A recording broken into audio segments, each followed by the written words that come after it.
Si Simon. Pero mamaya siya aalis kasi alas 12 pa ang start niya.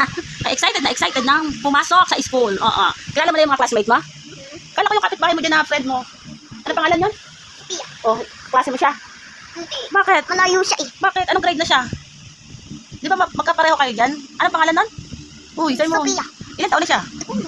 Kala ko pareho kayo, classmate. Hindi mo siya classmate. Mamaya magsusuot ka ng maraming sulat ha.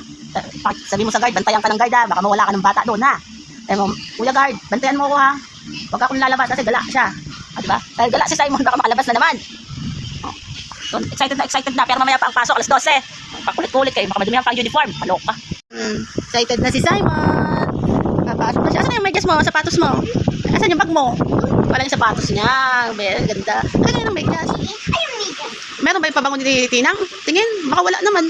Kaya ginamit niya kanina yung pabango ni Tinang. Kaya gusto niya lagi si Simon na may pabango siya. Wow! Tapos nilagay dito lang konti. Kaya mahilig siya ng pabango. Kahit yung wala pa siyang school dati. May lang pabango. Ito lang binatang binatan. O, hindi na nilalang kasi sa kilikili. Hindi mo na kailangan maglagay. Baka maglagay ng putok sa kilikili mo. Kaya mo na yan. Nagsuklay ka na ba? Suot mo na yung sapatos. Yay! Kaano na siya? Malikot. Ano ba yung nag-give mo si Simon? Alam mo na yung pangalan mo ha? Buti may ano yung pangalan? Sulat. Paano na yung pinayos mo?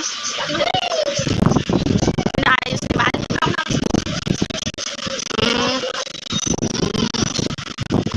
Ganda yung name mo. Huwag kang maglikot na likot. Tayo na tayo. Tayo po na upo. Nakaputi.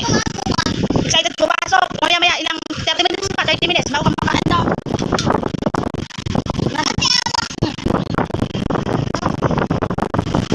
Ano ba na yung uniform mo? Ano yung parang mga yung classmate niya? Si ate, kakain na. Tapos na. Tulong na lang si ate Zoe. Ikaw pa.